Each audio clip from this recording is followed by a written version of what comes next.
Assalamualaikum warahmatullahi wabarakatuh. Perkenalkan, nama saya Eri Susan dari kelas PGMI 2 dengan NIM 20202011130. Baiklah, di sini saya akan mempresentasikan hasil proposal saya yang berjudul Strategis Guru dalam Meningkatkan Motivasi Belajar pada kelas 3 SDN 1 Sungai Bungin. Di sini latar belakangnya yaitu pendidikan merupakan suatu masalah yang sangat penting dalam kehidupan. Bahkan tidak bisa dipisahkan sama sekali dari kehidupan. Sebab pendidikan dapat mewarnai pola kehidupan manusia sesuai dengan tujuan pendidikan yang diberikan. Melalui pendidikan, kemajuan yang dicita-citakan setiap bangsa dapat direalisasikan. Demikian pula halnya pendidikan bagi bangsa Indonesia mempunyai dasar falsafah tertentu. Untuk mencapai keberhasilan, pendidikan harus melalui beberapa proses dan sistem tidak cukup asal jadi. Oleh karena itu, pendidikan terjadi dari berbagai komponen, antara lain tujuan, bahan pelajar, kegiatan belajar, mengajar, sumber dan alat, dan evaluasi. Strategis adalah suatu cara yang digunakan untuk mencapai tujuan yang telah ditetapkan agar terjadi sesuai dengan teknik yang diinginkan dalam mencapai tujuan dan proses pembelajaran yang efektif. Guru mempunyai strategis yang sangat penting saat proses belajar mengajar. Guru merupakan komponen pembelajaran yang utama karena keberhasilan proses belajar mengajar ditentukan oleh guru. Berdasarkan observasi yang saya lakukan di kelas 3 SDN 1 Sungai Bungin, terdapat fenomena atau kejadian yang sama yang saya amati dengan mencari informasi dari guru sebagai salah satu masalahnya. Dari 3 kelas yang saya amati, saya tertarik untuk melihat lebih mengamati kelas 3 karena di kelas 3 tersebut ada siswa yang memotivasi pelajar yang sangat rendah dibandingkan kelas lainnya. Bila dibandingkan kelas lainnya dengan kelas yang saya amati, 2 kelas tersebut tergolong kelas yang tertib. Tetapi di kelas tersebut ada siswa yang sering mengganggu temannya yang lagi fokus belajar akibat siswa yang diganggu tersebut. Jadi tidak fokus dan tidak bersemangat untuk mempelajari pelajarannya. Siswa sering merasa bosan, merasa malas, tidak memperhatikan guru sewaktu guru menjelaskan. Oke, di hari berikutnya saya melakukan observasi kembali. Ada tiga siswa yang pada saat belajar mulai mengganggu teman lainnya yang sedang serius belajar mengobrol dengan teman-teman sebelahnya. Selanjutnya rumusan masalah. Rumusan masalah yang saya amati, yang pertama, faktor-faktor apa saja yang menjadi penyebab kurangnya motivasi belajar siswa pada mata pembelajaran bahasa di SDN 1 Sungai Bungin. Kemudian bagaimana strategi guru dapat meningkatkan motivasi belajar siswa pada mata pembelajaran bahasa di SDN 1 Sungai Bungin. Selanjutnya ada tujuan penelitian. Untuk mengetahui faktor-faktor yang menjadi penyebab kurangnya motivasi belajar siswa pada mata pembelajaran bahasa Indonesia di SDN 1 Sungai Bungin. Kemudian untuk mengetahui strategis guru dalam meningkatkan motivasi belajar siswa pada mata pembelajaran bahasa di SDN 1 Sungai Bungin.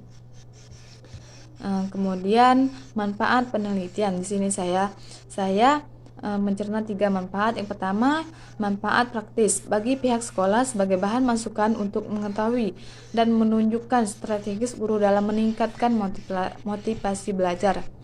Kemudian bagi peneliti, dapat menambah pengetahuan serta pengalaman tentang manajemen pendidikan agar kelak dapat dipergunakan ketika jadi guru pendidik. Kemudian bagi pendidik, diharapkan dapat dilakukan motivasi belajar dalam mengajar agar dapat mempergunakan fasilitas yang ada secara maksimal. Oke, selanjutnya ada kerangka teori. Motivasi dan belajar merupakan 2 hal yang saling mempengaruhi belajar, adalah perubahan tingkah laku secara relatif, permanen, dan secara potensial. Terjadi sebagai hasil dari praktek atau pengetahuan yang dilandasi tujuan untuk mencapai tujuan tersebut. Motivasi belajar dapat timbul karena faktor interaksi berupa hasrat dan keinginan berhasil dan dorongan kebutuhan belajar diharapkan akan cita-cita, sedangkan faktor ekstrinsiknya adalah adanya penghargaan lingkungan belajar yang kondusif dan kegiatan belajar yang menarik. Kemudian memotivasi belajar penting artinya dalam sebuah pembelajaran karena motivasi sendiri berfungsi sebagai pendorong, penggerak dan pengarah kegiatan belajar. Oleh karena itu, prinsip-prinsip penggerakan motivasi belajar sangat erat kaitannya dengan prinsip-prinsip belajar itu sendiri. Dalam kegiatan belajar, anak memerlukan motivasi. Misalnya, seorang anak mengikuti ujian membutuhkan suatu informasi atau ilmu untuk mempertahankan dirinya dalam ujian agar memperoleh hasil yang baik. Jika dalam ujian nanti anak tidak dapat menjawab, maka akan muncul motif dan akan mencontek karena ingin mempertahankan dirinya agar tidak dimarahi oleh orang tuanya dikarenakan memperoleh nilai yang buruk dalam ujian. Kemudian yang menjadi strategis guru dalam meningkatkan motivasi belajar yang pertama yaitu menggunakan strategis yang beragam.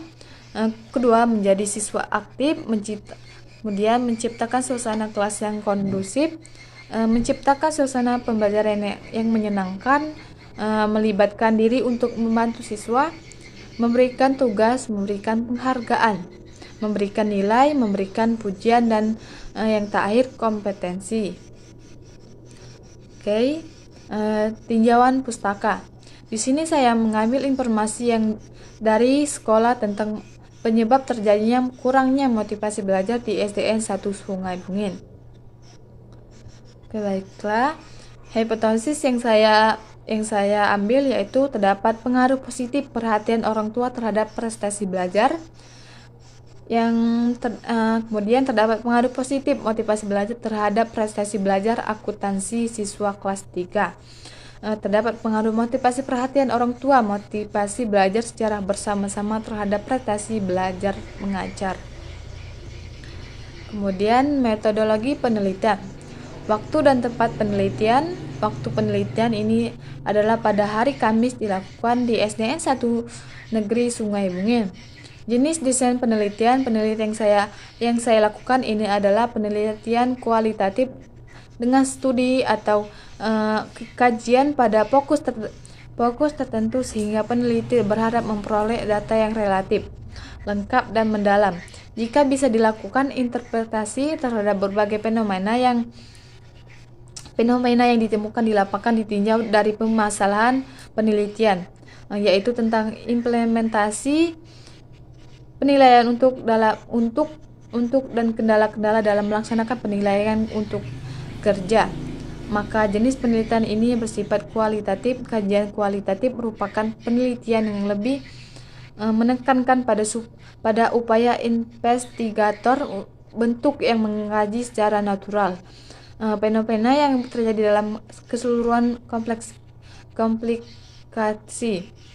Desain penelitiannya yaitu deskripsi. Baiklah, itu saja yang dapat saya sampaikan. Saya ucapkan terima kasih.